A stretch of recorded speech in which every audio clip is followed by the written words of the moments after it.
Բարձր սիրելի հայրենակիցներ, եթերում կրկին քաղաքական խաչմերուկն է եւ այսօր մեր հյուրն է Իսրայելից, պարոն Արտյոմ Չեռնոմորյանը։ Բարձր պարոն Չեռնոմորյան։ Բարև պարոն Այվազյան ու կրկին նորից շնորհակալություն եմ հայտնում կրկին շատ կարևոր մեզանում հարցերը բարձրացնելու համար։ Ճիշտ եք շատ, քանի որ իրոք հետևելով թե ինչ է տեղի ունենում Իսրայելում եւ ինչ կարող է ընդհանրապես տեղի ունենալ մեր տարածաշրջանում, շատ կարևոր հաղորդում ենք այսօր միասին ունենալու պարոն Չեռնոմորյան, քանի որ իրոք այնպիսի հարցեր են քննարկելու, որոնք որ ճակատագրական կարող է դառնալ մեր տարածաշրջանի համար։ Կրկին շնորհակալ եմ, որ մեզ միացաք։ Սիրով։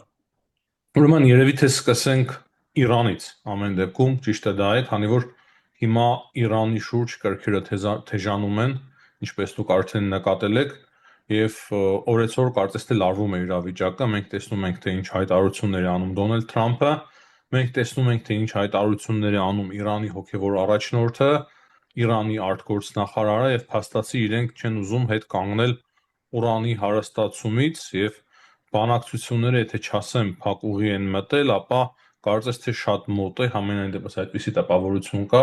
որ այդ բանակցությունները արդեն մտնում են փակ ուղի։ Այս առումով ինչ քննարկումներ կա իսրայելական մամուլում եւ ընդհանրապես ինչ կարելի է սպասել Իսրայելից։ Ես կարող եմ նաեւ ավելացնել այն, որ արդեն մի քանի օր հեռախոսազրույցներ են տեղի ունենում, Իրանի նախագահը կարծես թե կապվում է համենայն դեպս տեղեկություն չկա թե ով է կապվել ում հետ, բայց Ադրբեջանի նախագահի հետ է հեռախոսազրույց տեղի ունեցել, Թուրքիայի նախագահ Էրդողանի հետ, հետո նաև Հայաստանի վարչապետի հետ եւ ամենահետաքրքիր հեռախոսազրույցը ըստ մամլո հաղորդագրության Ադրբեջանի նախագահի հետ էր։ Փաստացի կարծես թե հարց էր ուղղում Իրանը, թե հիմա դուք ինչպիսի դիրքորոշում կունենաք, եթե Իրանի դեմ պատերազմ սկսվի։ Բնականաբար այդպես չէր մամլո հաղորդագրության մեջ, բայց տողատակերով կարելի էր դա նկատել։ Խնդրեմ, պարոն Չեռնոմորյան։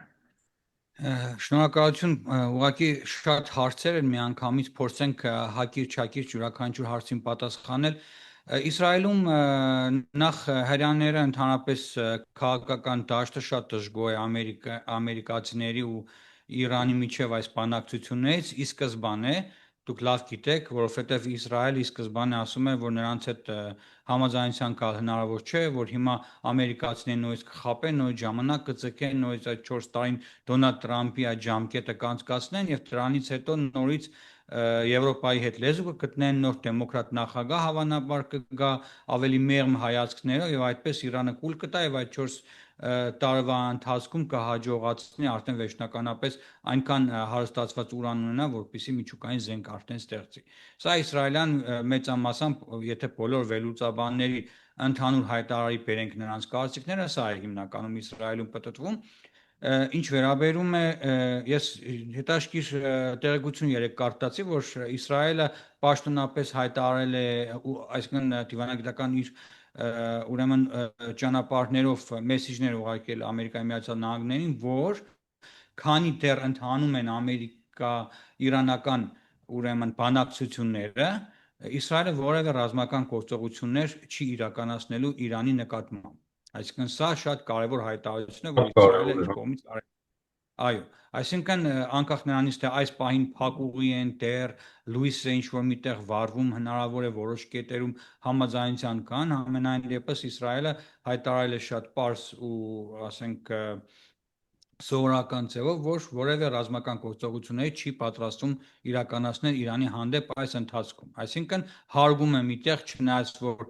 շատ վատ է վերաբերվում Իրան-ամերիկյան բանակցություններին, բայց հարգելով իր գործընկեր Ամերիկայի Միացյալ Նահանգներին, որևէ աշխատանքներ չի ձեռնարկելու այս ուղղությամբ։ Այժմ անցնենք առաջ, իսրայելցիներն ասում են, որ առանց այն էլ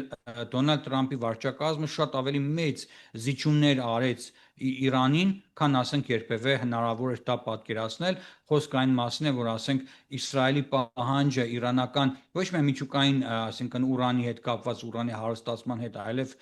ասենք հրթիռային ուրեմն համակարգերի զարգացման դատարեցումը եւ նաեւ ԱԹՍ-ների եւ տարբեր տեսակի ուրեմն իրանական նոր ծրագրերի զարգացման կասեցումը, նաև ասենք իր պրոքսիների տարածաշրջանում ֆինանսավորումը եւ զինումը, սա նաև ընդգրկված էր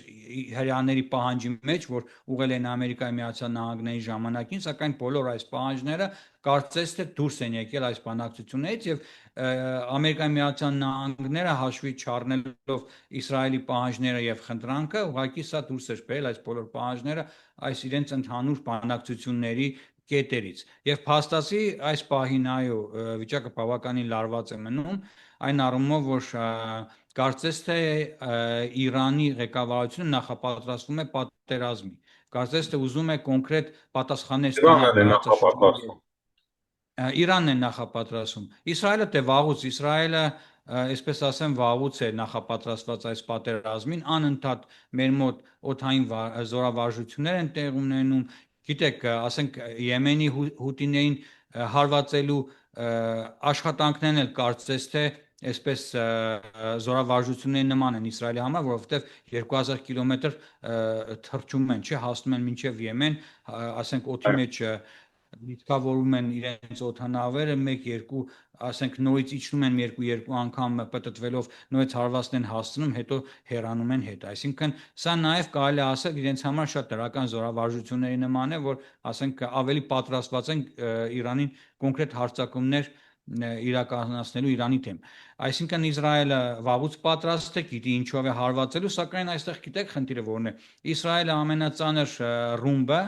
1800 կիլոգրամ է։ Սրանից ավել Իսրայելը ասենք ռմբեր չունի շատ ավելի խորը, ասենք Իրանի միջուկային օբյեկտները խոցելու համար։ Եվ սրանով պայմանավորված Իսրայելին Ամերիկայի Միացյալ Նահանգների ուրեմն ծանր տեխնիկան է պետք, հա, այդ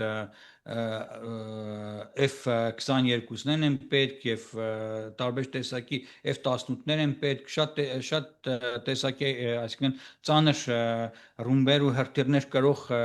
հնարավորություններ են անհրաժեշտ, որպեսզի կարողանան լուրջ հարվածներ հասնել։ Պատկերացրեք սար է, մեծ սար է, եւ այդ սարի տակ, ասենք մի քանի 100 մետր սարի ներքևում, սարի տակ տեղավորված են, ասենք Իրանի միջուկային ծրագրեր։ Քանի 100 ռումբ պետք է դու այդ 1 տոննա կշռող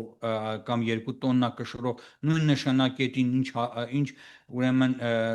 ճշգրտությամբ պետք է գծես, պետք է խոցես, որ այդ սարի մեջ, ասենք, որևէ անց կառաջացնես, հետո էլ կարողանաս խոցել այդ բունկերները, այդ միջուկային հարցը այստեղ գիտեք ինչու՞ն է նաև, օրինակ հութիների հարցը չեն կարող լուծել։ Ոչ Ամերիկայի Միացյալ Նահանգները, ոչ Իսրայելը, իսկ հութիները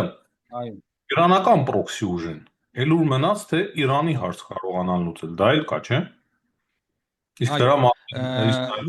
այո, հութիներն այնքան հրթիռ ունեն, որ այս վերջերս կարծեք արդեն այնքան հոգնեց այս հութի եղբայրներին անդրադառնալով, կարծես արդեն անեկդոտ էր դարձել, ամեն անգամ հութի եղբայրներ մենք լավ ենք, այսօր հարսանիք ենք, այսօր թաղում ենք, այսօր չգիտեմ ինչ ենք, ամեն օր ասենք գրում է տարբեր այսպես թեթև, որ մարդկանց ավելի թեթև տանեն էլի այդ հարվածները, ասենք, որովհետև գրեթե ամեն օր 3 միայն հարձակում չի եղել, ասենք Իսրայելի տարածքի վրա, բաց են թողել, բայց վստահ չեմ, որ ասենք այսօր երեկոյան հարվածներ չեն լինի, այսինքն։ Եվ ինչն է հետաքրքիր, 3 օր առաջվա հարձակումը, որ եղավ Իսրայելի վրա, հենց երկրի կենտրոնի մեր տարածքների վրա, նաև միևնույն ժամանակ Սիրիայից էր առաջին անգամ 2 հրթիռ բաց թողնվել Գալանի ուրեմն բարձունքների ուղղությամբ, ճիշտ է, այդ հրթիռները չեն խոցվել, ընկել էին, ասենք, բաց տարածքի վրա, միաժամանակ Պուտինների հետ միասին, եւ Իսրայելը, ասենք, այստեղ մեղադրում էր Սիրիայում գործող ոչ, կառավարական ուժեր չեն Սիրիայում գործող պաղեստինյան միլիցիաներ, այն պաղեստինյան ահաբեկիչներ են, որոնք Ասադի ժամանակ էլ Ասադի զորքերը փորձում էին կանխել, սակայն այս միլիցիան կարողանում էր, ասենք, հրթիռներ բաց թողնել Իսրայելի ուղղությամբ, եւ իհարկե համապատասխան մեսիջներ ուղարկվել են այս Սիրիայի նոր ղեկավարությանը, որ սրանց զուս պահեք, որ թե չէ հակառակ դեպքում մենք մեր ուրեմն հարվածները շատ ավելի ուժգին կլինեն Սիրիայի նկատմամբ։ Սա այսպես, եւ այո, ճիշտ եք ասում, որ սրանք հութիները Իրանի պրոքսիներն են, եւ քանի Իրանի հարցը լուծված չի, սրանք շարունակելու են, այնքան ունեն հրթիռ այս Պաղեստին երկու կոչված հրթիռները, դուք չեք կարող օրինակի համար ասեմ Իսրայելը եւ Ամերիկայի Միացյալ Նահանգները հուտիների հարցը լուծել, ապա ինչպես Իրանի հարցն են լուծելու։ Սա էլ հարցի մյուս կողմն է, հուտիների հարցը լուծելու միակ տարբերակը Պարսից ծոցի երկրներին, ասենք, ռազմական ուժի հետևակի օգտագործումն է, որ ասենք Էմիրությունների զորքերը մտնեն կամ Սաուդյան Արաբիայի զորքերը, գիտեք, որ Եմենը այս պայն 4 մասից է բաղկացած, հա, այսինքն եւ աջակցեն Եմենի օրինական կառավարությանը, որպեսզի այս կարողանան վերագրավել սանան եւ այս հուտիներին դուրս շպրտեն անապատներ կամ ոչնչացնեն նրանց իշխանությունը։ Սա է միակ տարբերակը։ Այո, Ամերիկայի Միացյալ Նահանգները չեմ ասում այնպես ինտենսիվությամբ էր հրթիռահարում հուտիներին, որ ասենք իրոք քարը քարի վրա չեն թողել, ինչպես Բայց կարծես պայմանավորվել են, չէ՞, նաեւ Այո, Ամերիկայի պայմանավորվել են ամերիկյան նավերին, ամերիկյան բեռնատար նավերին, ամերիկացիների նկատմամբ հուտիները որևէ ոտնձգություն չեն անում։ Սա ամերիկացիներին ձեռք է տալիս, ես հիշում եմ Տրամփի պատասխանը ասացին, բա Իսրայելին որ հուտիները հարվածում են սա ինչ կասեք, կարծեմ ասեց I don't care անգլերեն, ես իմ համար միևնույն է, այսպես շատ ստիպեցին, որ այդ հարցին պատասխաներ, այդպես պատասխաներ, չնայած Տրամփը այսօր այսպես ասում, վաղը հակառակ ձևով կարող է ասել։ Ամենայն դեպքում սա իրականությունն է, եւ այո, ես համաձայն եմ, որ Իրանը միայն Ալեքսանդր Մակեդոնացին Իրանը գրավել, այն էլ ընդունելով հելենիզմը, ընդունելով նաեւ իրանական մշակույթի մի մասը, հա, սրանով էր պայմանավորված, թե չէ որ նայում ես, ասենք Իրանին քանի պետություն է կարողացել գրավել, որ Իսրայելը կարողանա գրավել։ Ենթադրենք հարվածեցին, ասենք մեկ օրվա նախապատրաստությունը ընդհանում է Իսրայելում, ես որքան հասկանում եմ, Այո, որքան ընդհանում է, բայց ոչ թե Իրանը գրավելու, ոչ թե Իրանին ինչ-որ վնաս հասցնելու խաղաղ բնակչության, այլ հիմնական թիրախավորվել են միջուկային ծրագրերը, հնարավոր է նաև Իրանի որոշ տնտեսական մեծ նշանակություն ունեցող նավահանգիստներ, ունի Իրանը 1-2 շատ կարևոր նավահանգիստ, որոնք ասենք Իսրայելը հրթիռահարելու դեպքում կարող է Իրանին քարետար ուղարկել։ Այ հիմնական այս օբյեկտներն են իրանք ուրեմն թիրախավորելու, բայց դրանից Իրանի ժողովուրդը ոչ պարտվելու է, ոչ Իրանը ձեռք է բարձրացնելու, ընդհակառակը պատկերացեք, եթե ասված մի արածը հարվածների ընթացքում ինչ որ մի միջուկային, ասենք օբյեկտի հարվածելու դեպքում ենթադրենք ռադիոակտիվ ալիք բարձրացավ կամ նմանատիպ խնդիրներ առաջացան ռադիոակցիայի հետ կապված։ Պատկերացեք ինչպիսի վտանգի տակ է գտնվելու ողջ մեր տարածաշրջանը, այդ թվում նաև Հայաստանի Հանրապետությունը, այդ թվում նաև սիրելի իրանցիների սիրելի Ադրբեջանը։ իրանցիների սիրելի Ադրբեջանը, ինչ այլոց, քանի որ այդ Չակերտների մեջ էլ իհարկե երևի տեսակ Ալիևի եւ Փեզեշկյանի հեռախոսազրույցը, նրա այդտեղ հստակ ակնարկ կար, թե ի վերջո ինչպիսի հարաբերություններ են լինելու Իրանի եւ Ադրբեջանի միջեւ, ինչպիսի դիրքորոշում կունենա Ադրբեջանը։ Երևի այդ հարցի պատասխանն է փնտրում Իրանը, Իսրայելում ինչ են խոսում ընդհանրապես Ադրբեջանի դիրքորոշման մասին, արդյոք հնարավոր է, եթե նման հարվածներ լինեն, օգտագործվի Ադրբեջանը եւ նաեւ արդյոք Իսրայելում նկատելի է այն, որ Թուրքիայում արդեն կամաց-կամաց լարվածություն կա Ադրբեջանի քաղաքականության նկատմամբ, կոնկրետ Իսրայելի մասում, նույնիսկ բողոքի ցույցեր են անցկացվել Թուրքիայում։ Այո, շնորհակալություն հարցի համար, տեսեք, ուրեմն Ադրբեջանի Ալիևի այդ երկերեսանի խաղերը ողջ աշխարհն էլ ծանոթ է, գիտի, մի մոռացեք, որ Ռայսին Ադրբեջան այցելությունից հետո տուն չհասավ։ Այսինքն Իրանի նախագահ հետ, այսինքն գնաց հետ չեկավ։ Հիմա հարցը թե երկրորդ նախագահը, ասենք, կունենա համարձակություն Բաքու այցելելու կամ ինչ-որ մի հարցով դրա համար, այսպես հերական են խոսում, էլի հերախոսներով։ Թե չէ ասում եք գնալը լինի, գալը չլինի, կարող է այս թեման այս Իրանի նախագահների վրա աշխատի, եւ դրանից իհարկե իրանցիները վախենում են, մինչեւ այսօր էլ ոչ մեկի համար պարզ չէ չակերտների մեջ, թե ինչու այդ մարդու ուղաթիռը խոցվեց, այդքան ուղաթիռից այդ մեկը հենց խոցվեց, այսինքն ես չեմ կարծում, որ Իսրայելը կօգտագործի Իրանի տարածքը հարվածներ հասցնելու, սա հնարավոր չէ, նաև ֆիզիկապես հնարավոր չէ, որովհետև այնտեղ Իսրայելը ունի միայն ուրեմն օդանավակայաններից օգտվելու եւ հետախուզություն իրականացնելու հնարավորություններ, բայց անմիջական հարված հասնել Ադրբեջանի տարածքից Իսրայելը նման հնարավորություններ չունի։ որովհետև երբ որ նայում ես քարտեզը եւ ստրատեգիական, մենք միասին ասենք ռազմական մասնագետներ չենք, բայց ուղղակի տրամաբանելով, երբ որ նայում ես, ես շատ ռազմական փորձագետների եմ լսել, Ադրբեջանի հնարավոր չէ տարածք օգտագործել Իրանին հենց հարձակումներ կատարելու հետ կապված։ Իսկ Ադրբեջանի դիրքորոշումը շատ հստակ է, մի մոռացեք 44 միլիարդ դոլարի պայմանագիր Իսրայելի հետ, նավթի մոտ 40%-ը ստացվում է Ադրբեջանից այսօրվա դրությամբ եւ հնարավոր է հակառակը լինի, երբ որ Իրանը հարձակվի, ընդհանրենք հարձակումների ժամանակ խոցի, եթե հնարավոր է նման բան, խոցի ասենք ադրբեջանական տարածքները, հնարավոր է Իսրայելը ասենք եթե օդում ունենա ինքնատիպ, կարող է Ադրբեջանին որպես իր ռազմական դաշնակցի պաշտպանի։ Այս սա ես չեմ բացառում, սա հնարավոր է, որ Իսրայելը պաշտպանի Ադրբեջանին, բայց որ Ադրբեջանի տարածքից խոցի Իրանին, սա հնարավոր չեմ համարում։ Այդ դեպքում, պարոն Չեռնոմորյան, արդյոք Իսրայելում նկատեցին, որ Պակիստանի վարչապետը Էրդողանի հետ միասին գտնվում էր Բերձորում, Լաչինում եւ այնտեղ միջազգային օդանավակայան էին բացում եւ հայտարարություններ անում, որ իրենք միասին են, մեկ սիրտ տարբեր հոգի, թե տարբեր հոգիներ մեկ սիրտ, ինչ որ նման հայտարարություններ էին հնչեցնում։ Իսրայելում ինչ որ վերաբերում է, ասենք, ինչ որ վերաբերում է Ադրբեջանին, Ադրբեջանի տարածքին կամ ինչ որ նման հայտարարություններ, նրանք աշխատում են որևէ տեղեկություններ չհաղորդել, լուրեր ընդհանրապես չկային, կարծեմ ես վերջերս մեկ հոդված տեսա, որ փորձում էին ապացուցել, որ իբր Ադրբեջանից նավթ չեն առնում հրեաները եւ այլն, այսինքն շատ լուրջ դեզինֆորմացիա էր տարածվում իսրայելյան թերթերից մեկում եւ ուղղակի ժամանակ չեղավ, որ այս մեծ հոդվածը ամբողջությամբ թարգմանեի ժամանակի զուտարումով, բայց ընդհանուր առմամբ Իսրայելում Ադրբեջանի հետ կապված որևէ թեմա չեն քննարկում, ուղղակի իրենց դիվանագիտական ճանապարհներով իրենք իրենց վերլուծություններ ունեն, վստահեցնում եմ, երբ որ Պակիստանի ու Իրանի միջև ներողություն Հնդկաստանի միջև սկսվեց այս հակամարտությունը, առաջինը ձեռք մեկնեց Հնդկաստանին Իսրայելը, սա մի մոռացեք, եւ զինատեսակներով եւ ԱԹՍ-ներով, այսինքն այո, սա իհարկե շատ վատ է ընդունվում Իսրայելի կողմից, սակայն այս մասին չեն խոսում մի քանի պատճառներով, ես կարող եմ այդ պատճառները նշել, ասենք նախ այն, որ այդ հանդիպումը տեղի ունեցել Ադրբեջանում եւ իրենք չէին ցանկանա, ասենք տարբեր լրատվամիջոցներում Ադրբեջանը որպես թշնամական տարածք ներկայացնել, սա առաջինը, երկրորդը, քանի որ առանց այն էլ շատ լարված են Թուրքիայի հետ հարաբերությունները եւ Իսրայելը չէր ցանկանա ավելի լարել Թուրքիայի հետ այս հարաբերությունները, սրա պատճառով ասենք հակաթուրքական որևէ լուրջ հայտարարություն չեղավ։ Հիմա հիմնականում այս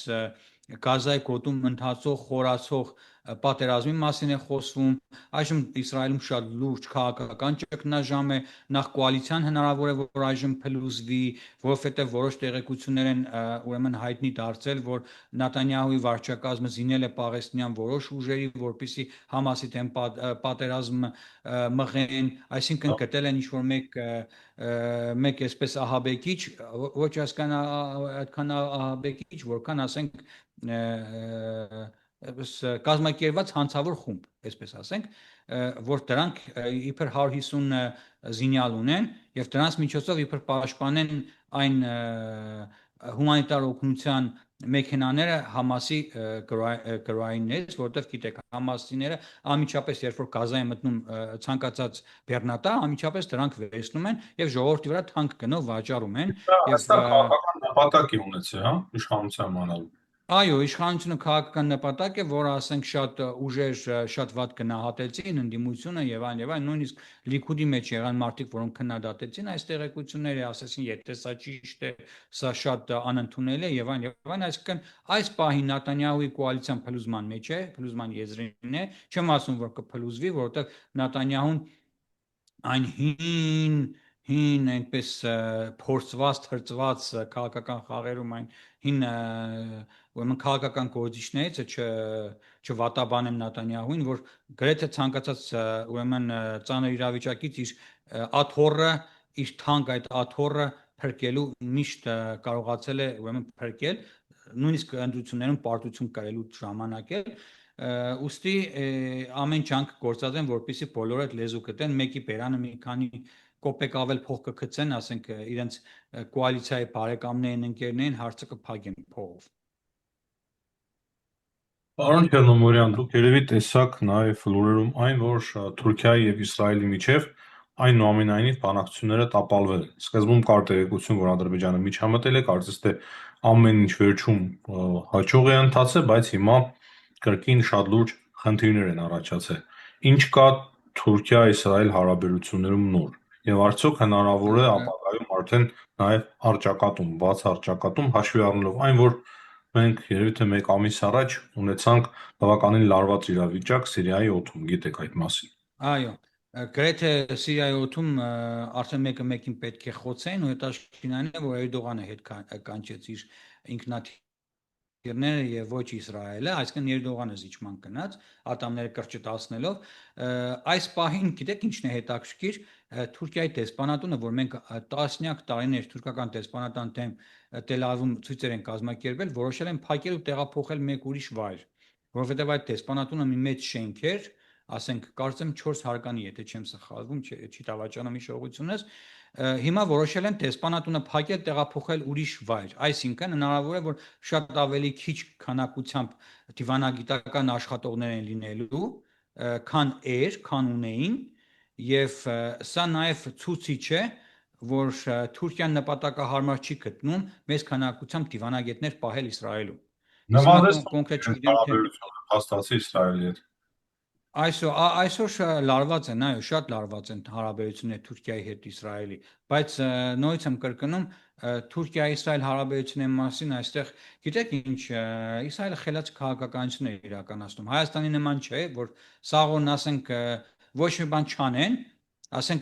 որ Ռուսաստանը մեր թշնամի պետություն է եւ այլն, բայց փաստացի ոչ մի բան չանեն։ Իսրայելը չի խոսում ով է իր թշնամին, ով է իր ընկերը, ով է իր բարեկամը, ընդհանրապես ասենք հերոստատեսության վերլուծաբանների շուրթերից դուք նման բաներ չեք լսի։ Միայն Իրանն է, որ ասում են Իրանը մեր թշնամին է։ Բացի Իրանից որևէ մի պետություն հрьяաները, ասենք հերոստատեսությամբ իրենց թշնամի չեն համարում, այլ ուղղակի գործում են, հասկանում եք, աշխատում են մարդիկ։ Ոչ թե Հայաստանի նման, ասենք, գնան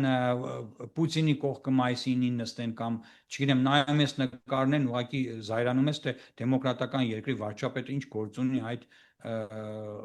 խմբի հետ, հասկանում եք, բայց Իսրայելը ասենք շատ լուրջ քայլեր է անում, ունի լուրջ դիվանագիտություն, լուրջ աշխատանքներ իրականացնում, որտեղ որ պետք է գումար է ծախսում, որտեղ որ պետք է իր լոբին է աշխատացնում, ներողություն, հայրական լոբին աշխարհի տարբեր ծայրերում, այսինքն աշխատում են, բայց դուք ճիշտ եք, որ Ադրբեջանի այն անպակորգոր հայտարարությունները, որ շատ լավ է, որ դրական են գնահատվում այս հանդիպումները, այսինքն Բաքվում այս երկու պետությունների միջև դիվանագետների հանդիպումների հետ կապված, բայց փաստացի դուրս է գալիս, որ ոչ մի լավ բան էլ չկա ապագայում եւ այն դոկտրինը, որ հունվարից ասենք Իսրայելը կոնկրետ Իսրայելի վերլուծական կենտրոններից մեկը կառավարությանն էր ուրեմն ուղղել, որ Իսրայելը պետք է հիմա շատ արագ կարգով ավելի զինվի, որպեսզի կարողանա Թուրքիայի հարձակմանը դիմագրավել։ Ես նաև մեկ այլ հետաքրքիր փաստ կուզեի ձեզ ներկայացնել, որ 2 օր առաջ Իսրայելի պաշտպանության նախարարությունը ուղարկել էր հատուկ այսպես հայտարարություն, որ 2024 թվականին Իսրայելի ուրեմն էքսպորտը տեխնիկայի, ռազմատեխնիկայի, զենքի էքսպորտը, արտահանումը աճել է մինչև 14.9 միլիարդ դոլարի ու 50%-ը բոլոր այդ կոնտրակտների ավելի են քան 100 միլիոն դոլարը։ Դուք պատկերացրեք, ու հիմնական ըստ էս ինչ են գնում Իսրայելից հակաօդային պաշտպանություն։ Հակաօդային պաշտպանություն Հիմնական գնողը ով է։ 48%։ Հիմնական գնողը 50%-ից ավելին եվրոպական պետություններն են։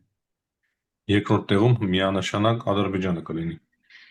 Դե երկրորդ տեղում չկար, այնտեղ առանձին պետությունների քանակով չկար, կար ասիական երկրներ ընդհանուր եւ եվրոպական պետություններ, իհարկե ասիական պետությունների մեջ նրանք շատ խորամանկ ձևով են այս վերլուծությունը ներկայացրել, ասում են ընդհանուր թվով եվրոպական։ Հիմա հարցը այստեղ թե եվրոպականի մեջ Ադրբեջանն են մտցրել,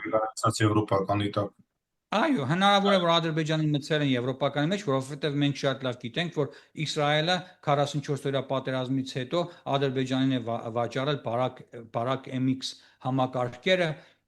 ուրեմն վաղուց արդեն Իսրայելը վաճառում է Ադրբեջանին հենց այն խեց 2 խեց 3 հրթիռային համակարգերը, որոնցով բալիստիկ հրթիռներն են խոցում, ընդ որում այս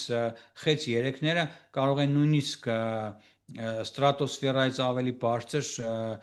ուրեմն հրթիռներ խոցել երկնքում, որովհետև բալիստիկ հրթիռները գիտեք տիեզերքով են գալիս եւ իջնում ներքև։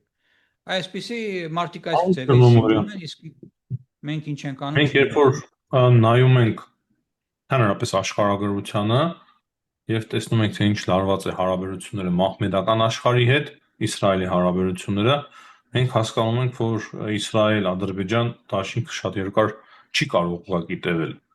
Դուք ինչ եք կարծում, Իսրայելում կա այդ գիտակցումը, որ երկարաժամկետ կտրվածքով Հայաստանը կարող է շատ ավելի բնական դաշնակից դառնալ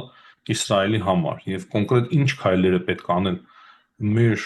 կողմից, որպեսզի դա իրականություն դառնա։ Եվ արդյոք Իսրայելը դա հասկանում է, ընկալում է եւ իրենք եւս պատրաստ են ընդառաջ գնալ այդպիսի քայլեր, եթե լինեն հայկական կողմից։ Իմ կարծիքով այո, որովհետև ես որոշ վերլուծաբանների եմ լսել, որ ուշ թե շուտ, սա ժամանակի հարց է, Իսրայելը ի վերջո իր հարաբերությունները շատ ավելի է ջերմացնելու Հայաստանի հետ, որովհետև անկախ նրանից, թե Իսրայելը մեծ միլիարդներ է աշխատում, գումարներ է աշխատում եւ կոնկրետ Իրանի դեմ գտավ լավ դաշնակից հանձինս Ադրբեջանի, համենայն դեպս ուշ թե շուտ մի օր էլ Իրանի հարցն է փակվելու, ուշ թե շուտ տարբեր տեսակի, ասենք, ռեժիմների հարցերն են փակվելու, ինչի՞ չէ, նաեւ Նատանյահուն պետք է տուն գնա, հասկանում եք, Նատանյահուն գնա, նոր կառավարություն Եթե Նատանյահուն տուն գնա, հնարավոր է որոշակի դրական տեղաշարժեր լինեն։ Ես ձեզ նաև մեկ հետաքրքիր տեղեկություններ ասեմ, վերջերս Երևանում տեղի ունեցել Իսրայելի անկախության ուրեմն տոնն են նշել, ընդ որում Իսրայելի դեսպանը Երուսաղեմից գնացել էր Հայաստան Իսրայելի անկախության տոնը հրեական համայնքի հետ նշելու։ Նախորդ անգամ, երբ որ Հայաստանը Էրդողանի Թուրքիայի ուրեմն չասեմ խնդրանքով պահանջով ճանաչեց Պաղեստինը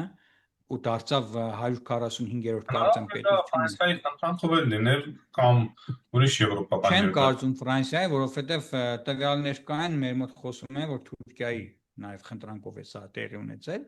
Ֆրանսիան չեմ կարծում, որ Ֆրանսիան եթե այդպես լիներ, Ֆրանսիան մինչև օրս կճանաչեր, այլ ոչ թե Ֆրանսիան հիմա է պատասխանում Հայրոս դրա համար ասած։ Հիմա է փաստացի ուզում, բայց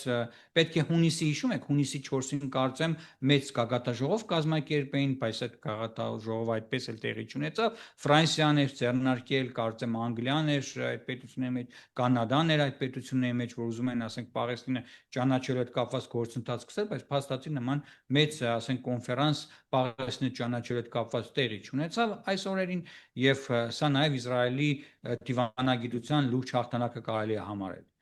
Իսկ ես հավատում եմ, որ մեր երկու ժողովուրդները ի վերջո պետք է լեզու գտնեն։ Ես հավատում եմ, որ ի վերջո մենք էլ հնարավորություն կունենանք որոշակի լավ տեխնոլոգիաներ Իսրայելից բերել ուրեմն Հայաստան եւ նաեւ զարգացնել շատ կարեւոր ռազմական տեխնոլոգիաներ մեզանում, նաեւ ավելացնեմ, որ մյուս տարվանից արդեն ռազմական լազերը անցնում է ուրեմն հակաօդային պաշտպանության ուրեմն ստորաբաժանումներին Իսրայելը ստեղծել է այդ լազերի միջոցով դրա մասին էլ խոսեք, եթե կարելի է։ Այո, ուրեմն պատմեմ, ես ունեմ ուրեմն հենց դոկումենտալ տեսահոլովակներ Իսրայելի պաշտպանության բանակը, որ մեզ ուղարկել է, եւ ֆոտոնկարներ ունեմ հենց այդ լազերի եւ օգտագործման եւ այլն ուղարկել են press release-ը մեզ, որպես ասենք լրագրողների, եւ նրանք ունեն արդեն նոր հիմա ուզում են տեղադրել հայերին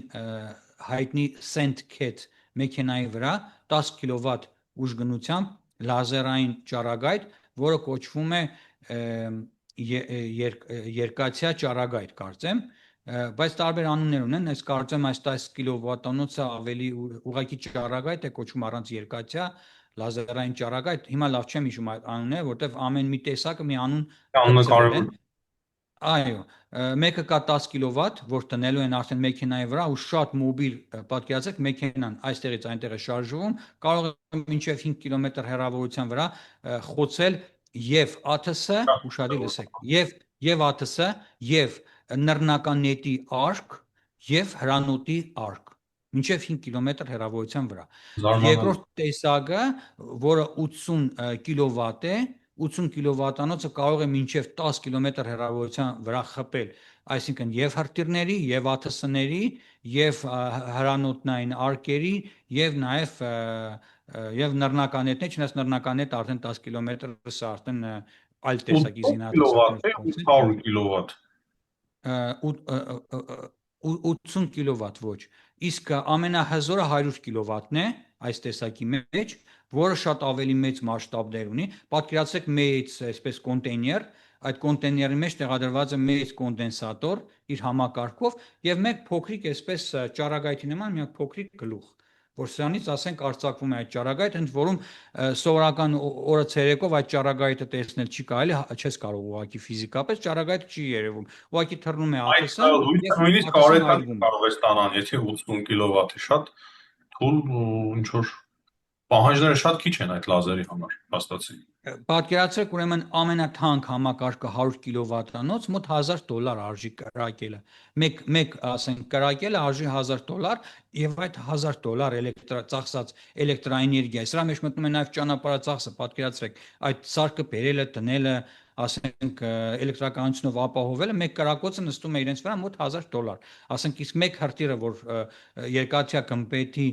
մեկ հրթիռը արժի $100,000։ Պատկերացրեք մեկ երկաթյա գմբեթը, եթե 12 հրթիռով կրակեն, $1,200,000 օդն ես կրակում, այս դեպքում ընդամենը $1000-ով կատարում ես գրեթե նույն բանակի համար շատ թանկ է հակաօդային պաշտպանությունը, 100,000-ավոր դոլարներ արժեն։ Եվ եթե դա գիտեք ինչն է խնդիրը, որ ես ռազմական մասնագետ չեմ, նորից եմ կրկնում, բայց այս 20 քանի տարիների ընթացքում որքան որ հնարավորություն ունեցել եմ ուսումնասիրել եմ այս հրթիռային համակարգերը, տեսեք, Ակաշի վրա մենք որ Ակաշով ուրախանում ենք, ընդամենը 3 հրթիռ է տեղադրված։ Պատկերացրեք այդ եկա մեքենայի մեջ, մեծ մեքենայի վրա 3 հրթիռ են տեղադրել, բայց պատկերացրեք նույն երկաթյա գմբեթը տարբեր ասենք K8, 10, 12 մինչև նայած թե ասենք ինչպես են քարշակով բերեցիր, դրեցիր կամ ասենք նավերի վրայից են կրակում, քարշակով տեղից տեղ ես տեղափոխում մեքենայի վրայով եւ այլն եւ այլն։ Այսինքն շատ հեշտ է, պատկերացնում եք տեղից տեղ տեղափոխելը եւ ամեն մի հրթիռը մոտ $100,000 արժի։ Պատկերացրեք Իսրայելի նման պետությունը միլիարդավոր դոլարներ է ծախսում հակաօդային պաշտպանության վրա, բայց խելացի են դա ծախսում, որովհետև պարոն Այվազյան, դուք հաշվարկ արեք, եթե ասենք Երևան քաղաքի նման մեծ քաղաք, չասեմ Երևան քաղաք, ասենք մոտ 1 միլիոնանոց քաղաք է ընդհանրենք, հա, 1 միլիոնանոց քաղաքը ինչքան շինություններ ունի։ Այսօրվա դրությամբ ներկայ շուկայական գներով ասենք մեկ շենքը քանի $100 միլիոն կարժանա։ Ու պատկերացրեք, եթե $100,000-ով ես կարողանամ խոցել մի հրթիռ, որը կարող է վնասել մի ողջ շենքի կամ մի ողջ կոմպլեքսի ու ասենք հարյուրավոր մարդիկ մնան անտուն, որքան պետությունը սրանից վնասներ կկրի։ Այսինքն մարդիկ զուտ տնտեսական հաշվարկներ են անում, որ ավելի լավ է մենք գումարներ ծախսենք հակաօդային պաշտպանությունը բարելավենք, որ մեր երկիրը չտուժի, շենքեր չփլվեն, մարդիկ չմահանան եւ ի վերջո մարդկանց կյանքն է ամենակարևոր։ Սրանով նրանք մարդկանց կյանքն են փրկում։ Դուք եթե հաշվարկենք Հեզբոլահը այս մի տարվա ընթացքում դարուց ավելի քանի 100 հրթիռ է մեր վրա կրակել, Իսրայելի վրա է կրակել, ասենք Գազայի գոտից քանի 100 հրթիռ է եկել, ընդհանրապես հութիները որքան հրթիռ են ուղարկել, այսինքն այս 4 կողմից քանի հրթիռ է Իսրայելի վրա եկել, հազարավոր հրթիռներ, եթե ոչ տասնյակ հազար անցնող հրթիռներ, եւ սրանք ամբողջությամբ խոցվել են Իսրայելի տարածքի վրա, միայն ասենք ԱԹՍ-ներն են կարողացել որոշակի եւ 1-2 հրթիռ, որ բալիստիկ ընկել է, մի հատ շենք է քանդվել, մի հատ դպրոցի շենքի մեկ մասնաճյուղ է քանդվել, հասկանում եք։ Այսինքն եթե միլիոնավոր դոլարների վերածես, ասենք մի քանի միլիոն դոլարի գուցե վնաս հասցրած այդ տասնյակ հազարավոր հրթիռներ կրակելուց։ Իսկ ասենք մեր նման պետությունը, Հայաստանի նման պետությունը, Աստված ոչ անի, Աստված մի արածի, եթե նման հրթիռ, ասենք թեկուզ Իրանի արտադրած նմանատիպ հրթիռը, որ չկարողանաս խոցել նույնիսկ դրանք, ինչ վնասներ կարող են մեր տնտեսությանը, մեր մարդկանց ուրեմն պատճառը։ Այսինքն ձեր կարծիքով միանշանակ հնարավոր է, որ Հայաստանի եւ Իսրայելի միջև հարաբերությունները խորացվեն, եւ եթե կարճ, քանի որ ժամանակը շատ քիչ է մնացել, պարոն Չեռնոմորյան, ձեր կարծիքով կոնկրետ ինչ քայլեր պետք է իրականացնի Հայաստանը։ Եթե Նետանյահուն էլ հեռանա, ուղղակի հրաշալի պայմաններ կստեղծվեն այդ դեպքում։ Ինչ է պետք անել կոնկրետ, որպեսզի այդ հարաբերությունները լավանան եւ խորանան։ Իմ կարծիքով, քանի որ մենք այստեղ աշխատում ենք, հայկական համայնքը աշխատում է,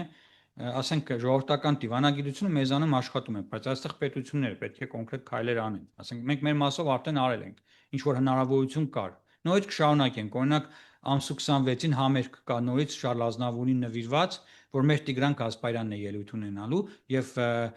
դահլիճը վստահ եմ 80%-ը հրյաներ են առել տոմսերը։ Այսինքն ֆրանսիական շանսոնիային նվիրված երեկո է, Շարլ Ազնավուրի երգեր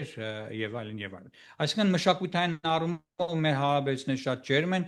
լինում են սիմֆոնիկ նվագախմբերի այցեր եւ այլն, այսինքն հрьяաները հայկական մշակույթին ծանոթ են, մենք էլ պետք է մաքսիմալ հայ ժողովրդին ծանոթացնենք հрья մշակույթի հետ, հрьяական մշակույթի հետ, կարողանանք ավելացնել հարաբերությունները եւ ինչու՞ չէ գնալ գալն է պետք վերականգնել։ Այսինքն նախկինում մենք ստեղծել էինք Իսրայել-Հայաստան